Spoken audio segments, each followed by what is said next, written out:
है धुंधकारी पर। इसे लिखा ये भागवत की कथा धन्य है जो प्रेत पीड़ा को दूर करती है, सब मनोकामनाओं को पूर्ण करती है और अंत में भगवान के चरणों की प्राप्ति करा देती है। भागवत के महात्मा को आपने सुना। अब देखो भागवत का जब आरंभ किया गया तो किसी देव विशेष की स्तुति नहीं की गई। हर एक ग्रंथ का नियम है, जब उस ग्रंथ को आरंभ किया जाता है तो किसी न किसी देवता की स्तुति की जाती है। कहीं पर गणपति महाराज को प्रणाम, कहीं कृष्ण को प्रणाम, कहीं श्री राम को प्रणाम, कहीं माता जगदम्बा को प्रणाम, कहीं दुर्गा को प्रणाम किया जाता है। लेकिन भागवत विश्व का एकमात्र ऐसा ग्रंथ है जिसको जब आरंभ किया गया तो किसी देवता की स्तुति नहीं की गई। किसकी स्तुति की गई? लिखा है भागवत के पहले श्लोक में, क्या कि जन्माद्यस्य यतोऽन्वयादितरता चारथे स्वभिज्ञस्वराट् तेने ब्रह्महृदाय आदिकवये मुह्यन्ते यत् सूरयः कि तेजो वारिमृदां यथा विनिमयो यत्र सर्गो मृषा धाम्ना स्वेन सदा निरस्तकुहकं सत्यं परं धीमहि। किसको प्रणाम किया गया भागवत के आरंभ में? ना तो राम को प्रणाम किया, ना दुर्गा को, ना कृष्ण को, ना शिव को। किसको प्रणाम किया? कि सत्यम परम धीमहि, सत्य को प्रणाम किया गया। किसी देवता का नाम नहीं लिया। ब्रह्मा को प्रणाम नहीं किया, शिव को प्रणाम नहीं किया, राम को प्रणाम नहीं किया। ब्रह्मा को प्रणाम नहीं, बल्कि जिसने ब्रह्मा को भी बनाया, ब्रह्मा को जो बनाने वाले हैं, पूरे संसार का निर्माण करने वाले हैं, जिसकी कृपा से पूरे संसार का पालन हो रहा है, हम उनको प्रणाम करते हैं। और सत्य को प्रणाम कर दिया, क्योंकि सत्य में ही राम है, सत्य में ही कृष्ण है, सत्य में ही माता जगदम्बा है, सत्य में ही शिव है। सत्य को प्रणाम कर दिया तो सभी को प्रणाम हो गया, और सभी को प्रणाम हो गया मतलब सत्य को प्रणाम हो गया। क्या बोला? कि सत्यम परम धीमहि, सत्य को प्रणाम किया गया है। सत्यम परम धीमहि, क्योंकि सत्य ही राम है, सत्य ही कृष्ण है और सत्य ही शिव है। क्योंकि लिखा है ना, सत्यम शिवम, सत्य में सब है। क्योंकि राम ही सत्य है, कृष्ण ही सत्य है, ये संसार झूठा है। सत्य का मतलब क्या? हम परसों बात कर रहे थे। सत्य का मतलब क्या? जिसका कभी विनाश नहीं होना, जो पहले भी था, अभी भी है और बाद में भी। आज हम हैं, कल हम नहीं थे। 10, 20, 50, 100 साल पहले हम नहीं थे, आज हैं, और 10, 20, 50, 100 साल बाद हम नहीं रहेंगे। लेकिन वो पहले भी था, अभी भी है और बाद में भी रहेगा। तो सत्य को प्रणाम किया गया है महाराज। सत्यम परम धीमहि, क्योंकि लिखा है शास्त्रों में, क्या कि धर्म न दूसर सत्य समाना, धर्म न दूसर सत्य समाना, आगम निगम पुराण बखाना। आगम निगम पुराण बखाना, आगम निगम पुराण बखाना, आगम निगम पुराण बखाना। परहित सरिस धर्म नहीं भाई, परहित सरिस धर्म नहीं भाई, पर पीड़ा सम नहीं अधमाई। हो पर पीड़ा सम नहीं अधमाई, हो पर पीड़ा सम नहीं अधमाई, पर पीड़ा सम नहीं अधमाई। दूसर सत्य समाना। सत्य ही राम है, सत्य ही कृष्ण है, सत्य ही शिव है और सत्य ही धर्म है। लिखा कि धर्म न दूसर सत्य समाना, आगम निगम पुराण बखाना। सत्य के समान कोई धर्म नहीं है, सत्य ही धर्म है। और लिखा कि परहित सरस धर्म नहीं भाई। असली में केवल भजन करना ही धर्म नहीं है। पूजा करना, पाठ करना, कथा सुनना, कथा सुनाना, यज्ञ करना या हवन करना, यही धर्म नहीं है। धर्म तो महाराज विस्तृत स्वरूप है। अपने हाथों से किसी का भला हो जाए, ये धर्म है। कोशिश करें कि हमारे हाथों से किसी ना किसी का भला हो। क्योंकि लिखा है ना, क्या भला किसी का कर न सको तो बुरा किसी का, है ना।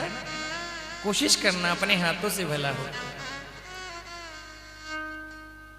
पुष्प नहीं बन सकते तो तुम कांटे बनकर, कोशिश करना हमारे हाथों से भला हो। और भला ना हो तो हे प्रभु, कभी हमारे हाथों से, हमारी वाणी से, हमारे वचन से, हमारे कर्म से किसी का बुरा नहीं होना चाहिए। हमारी वजह से किसी की आंखों में आंसू नहीं आना चाहिए। यही धर्म है हमारा। दूसरे को दुख देना, दूसरे को कष्ट देना, यह धर्म है हमारा। तो किसी ने पूछा, महाराज एक होता है धर्म और दूसरा होता है परम धर्म, तो धर्म क्या होता है, परम धर्म क्या होता है? दूसरे का भला करना, भगवान का भजन करना, स्मरण करना, ये धर्म है। दुकान पर बैठ करके धन कमाना, ऑफिस में जाना, फैक्ट्री में जाना, दुकान पर बैठना, अपना बिजनेस करना, किसी को कष्ट दिए बिना, दुख दिए बिना, किसी की आंखों में आंसू लाए बिना धन कमाना, पैसा कमाना धर्म है। दुकान पर, ऑफिस में जाकर के, फैक्ट्री में जाकर के धन कमाना, ये धर्म है। और पैसा, धन ला करके परिवार का, बच्चों का पालन पोषण करना, पत्नी को धन देना, बच्चों का पालन पोषण करना, माता पिता की सेवा करना, ये धर्म है। अच्छा मकान बना करके समाज में रहना, ये धर्म है। और ये सब करते करते करते करते दुकान पर जाना, फैक्ट्री में जाना, ऑफिस में जाना, पैसा कमाना, परिवार का, बच्चों का पालन पोषण करना, ये धर्म है। और ये सब करते करते करते करते करते करते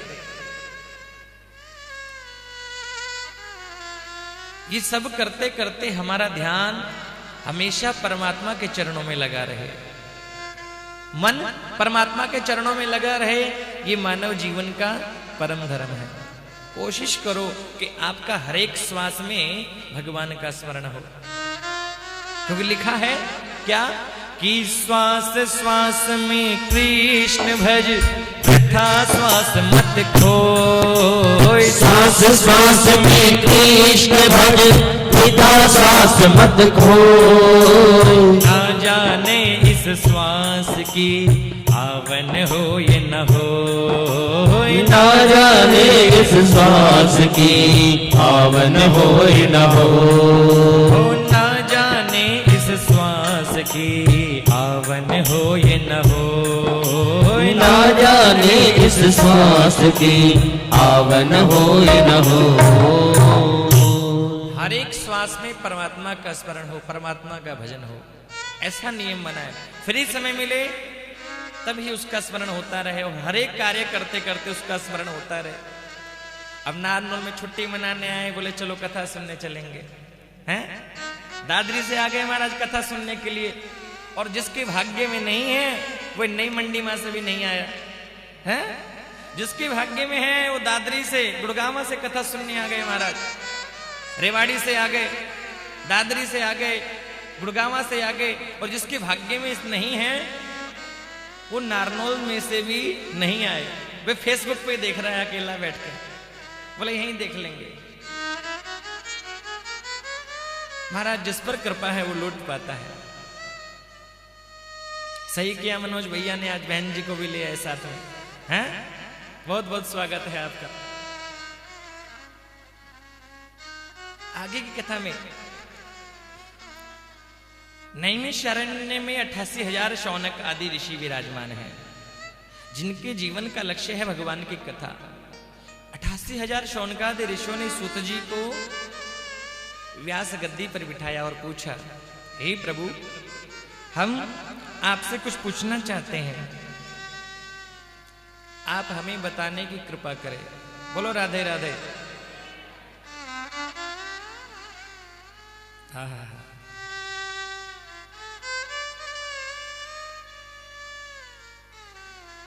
सूत जी ने शौनकादि ऋषियों से पूछा, क्या?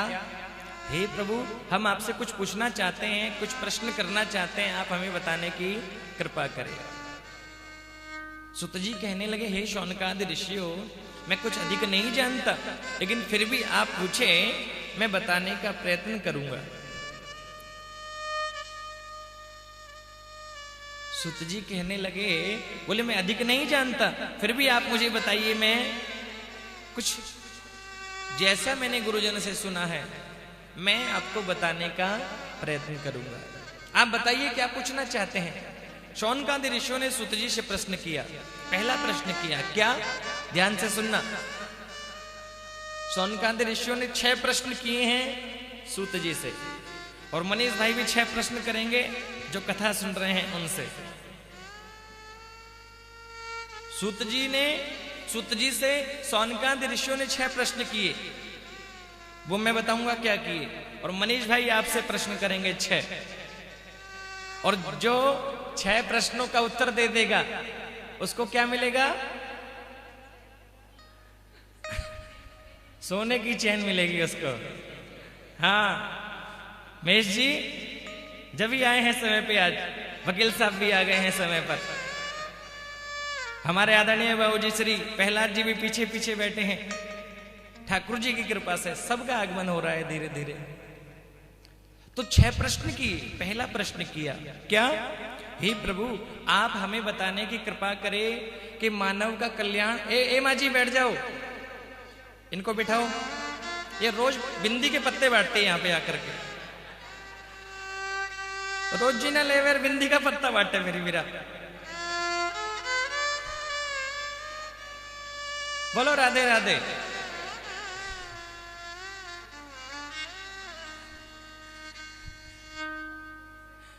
एक दिन बिस्कुट बांट रही थी एक सबने।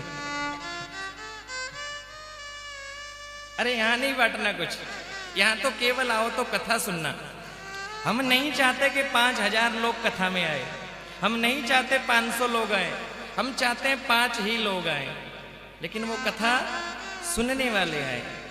कितने मुश्किल से ये लोग समय निकाल करके आते हैं, दुकान छोड़ करके, ऑफिस छोड़ करके, फैक्ट्रियां छोड़ करके, अपने बिजनेस छोड़ करके, हमारी माताएं बहनें छोटे छोटे बच्चों को घर पे छोड़ के आ जाती हैं। किसी ने खाना खाया, किसी ने नहीं खाया, पति लोगों का ऑफिस में फैक्ट्री में टिफिन पहुंचा नहीं पहुंचा, लेकिन बोले कथा सुनने जाएंगे, और आकर के यहाँ पे पत्ता बांटने लग जाओ, बीच में तो गड़बड़ हो जाए। ऐसा नहीं, कथा में ध्यान देना है। सूत जी ने शौनकादि ऋषियों से कहा, हाँ हाँ बताइए क्या पूछना चाहते हैं।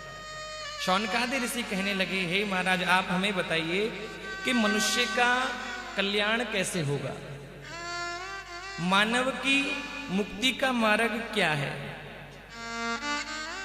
मानव का कल्याण कैसे होगा। क्या दिन में 5 बार नहाने से भगवान मिलेगा? आप हमें बताने की कृपा करें। बताओ, क्या दिन में 5 बार नहाने से भगवान मिलेगा? नहीं नहीं, ऐसा नहीं है। अरे केवल नहाने से भगवान मिलता तो मछली तो सदा जल में ही रहती है, नहाती रहती है, उसे भगवान पहले मिल जाता। तो ये कंफर्म हो गया, केवल नहाने से भगवान नहीं मिलेगा। अरे महाराज, भगवान क्या देखते हैं? ऊंचा पद देखते होंगे, ऊंचा खानदान देखते होंगे, वे कौन सी जाति है जाति देखते होंगे? बोले भगवान जाति भी नहीं देखते। दुर्योधन को छोड़ दिया और विदुर के घर पे जाकर के कहते हैं, काकी जी मुझे भूख लगी है। का विदुरस्य जाति। वो दासी का पुत्र विदुर के घर पर भगवान चले गए। माता बिल्लिनी के सबरी के हाथों से झूठे बेर खा रहे हैं भगवान, तो भगवान जाति भी नहीं देखते। अरे महाराज जाति नहीं देखते होंगे तो डिग्री तो देखते होंगे, भाई कितना पढ़ा लिखा है, भाई 12वीं पढ़ा है कि बीए किया है कि एमए किया है कि पीएचडी किया है, डॉक्टरेट किया है, एलएलबी किया है। भगवान पढ़ाई देखते होंगे? बोले भगवान पढ़ाई भी नहीं देखते।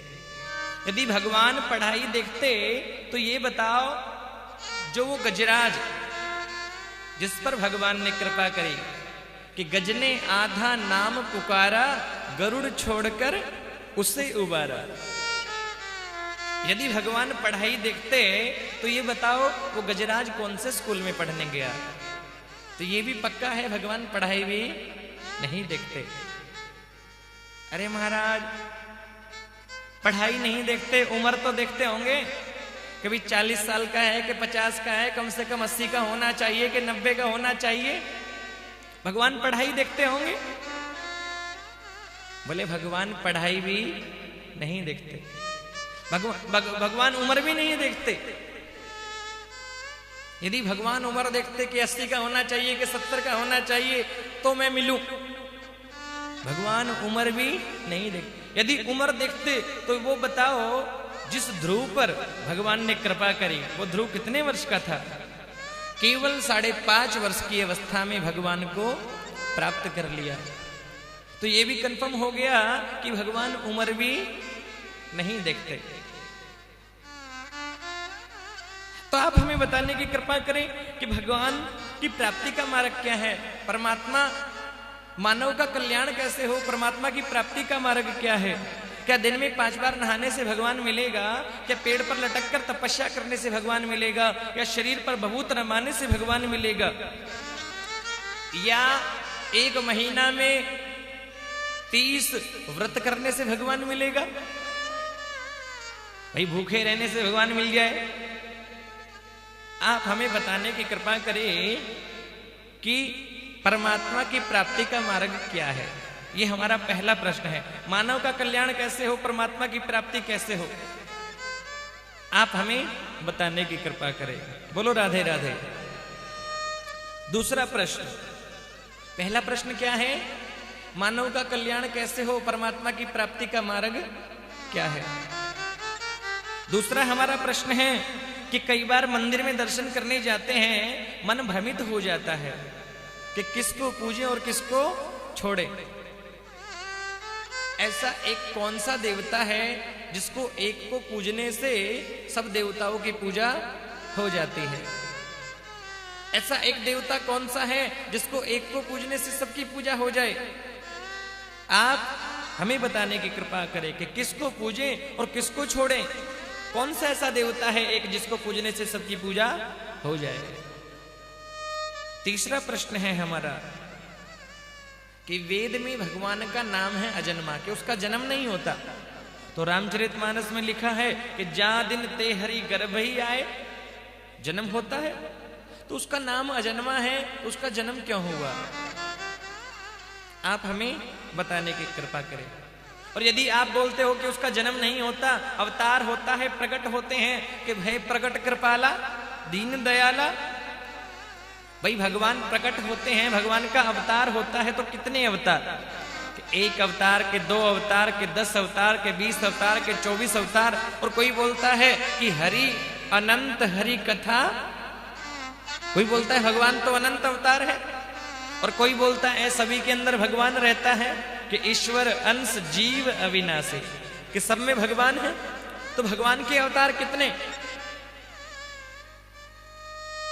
भगवान के कितने अवतार, आप हमें बताने की कृपा करें। 5वां प्रश्न हमारा कि बिल्कुल शांत। 5वां प्रश्न कि हमने जो आपसे प्रश्न किए इन सबका सार बताना। पूरी कथा का हमें केवल सार बताना। बोले सार क्यों? बोले महाराज जी पूरी कथा क्यों नहीं सुनेंगे? बोले आज हमारे पास तो समय है, लेकिन कलयुग में लोगों के पास समय नहीं रहेगा। क्यों? बोले कथा का टाइम होगा 1 बजे का और लोग आएंगे 4:45 बजे। आज हमारे पास तो समय है, लेकिन कलयुग में लोगों के पास समय नहीं रहेगा। तो आप हमें केवल सार सार मुख्य मुख्य कथा सुनाना। और छठा प्रश्न, वैसे टाइम पास करने के लिए बहुत समय है, कभी जी टीवी चला रहे हैं, कभी ये टीवी चला रहे हैं, कभी वो टीवी चला रहे हैं, धूप में बैठ करके ताश खेल रहे हैं महाराज हैं। टीवी देखने के लिए समय है, झगड़ा करने के लिए समय है, ताश खेलने के लिए समय है, गप्पे मारने के लिए समय है, लेकिन भगवान के लिए समय नहीं। कभी जी टीवी, कभी स्टार प्लस, कभी ये टीवी, कभी वो टीवी। और सावधान करते हैं परिवार को, बोले अब हमें मत छेड़ना, अब हमारा सीरियल आ गया है ना। कौन सा देखते हो? कौन सा आता है वो? हाँ, बहुत सारे हैं। कई बार होता है हमारा, बोले अब दुखी मत करना, बस अब जो लेना है आधे घंटे बता दो, चाय पानी जो जो चाहिए, बस 1 घंटा हमारा सीरियल चलेगा। कसौटी जिंदगी की सच है ना कुमकुम से। महाराज पता नहीं क्या क्या देखते हैं, समझ में भी नहीं आता क्या हो रहा है क्या नहीं हो रहा है। वैसे टाइम पास करने के लिए बहुत समय है, टाइम पास करने के लिए बहुत समय है, लेकिन भगवान के लिए समय नहीं है। और छठा प्रश्न हमारा कि भगवान धर्म की रक्षा के लिए अवतार लेकर के आते हैं, और जब भगवान इस धरा को, इस पृथ्वी को छोड़ करके चले जाते हैं, तो धर्म किसकी शरण में जाता है? लिखा कि ब्रूहि योगेश्वरे कृष्णे ब्रह्मण्ये धर्मवर्मणि स्वाम काष्ठामधुनोपेत धर्मः कं शरणं गतः। जब भगवान इस धरा को छोड़कर के चले जाते हैं तो धर्म इसकी शरण में जाता है। आप हमें बताने की कृपा करें। ये सुनकर के सूत जी ने हाथ जोड़ करके कहा, हे शौनकादि ऋषियों, आपने जो प्रश्न किए हैं तो जग की भलाई के लिए की है। मैं कोशिश करूंगा इनका उत्तर देने की। मैं पहले मेरे प्रभु को याद करता हूं। सूत जी महाराज ने भगवान को याद किया। लिखा कि नारायणं नमस्कृत्यं नरं चैव नरोत्तमं देवी सरस्वतीं व्यासं ततो जयमुदीरयेत्। देवी सरस्वतीं व्यासं ततो जयमुदीरयेत्। भगवान नर नारायण को प्रणाम किया कि नारायणम नमस्कृत्यम नरम चैव नरोत्तमम देवी सरस्वती व्यास। माता सरस्वती को प्रणाम किया, व्यास जी को प्रणाम किया महाराज। और सुत जी ने कहा, हे शौनकादि ऋषियों, आपने पूछा कि मानव जीवन का परम धर्म क्या है, मानव के कल्याण का मार्ग क्या है। मानव के कल्याण का एक मार्ग है, क्या? कि परमात्मा के चरणों में निस्वार्थ भक्ति बनी रहे। यही मानव जीवन का परम धर्म है, मानव के कल्याण का यही मार्ग है। बोले भक्ति तो करते हैं लेकिन स्वार्थ से करते हैं।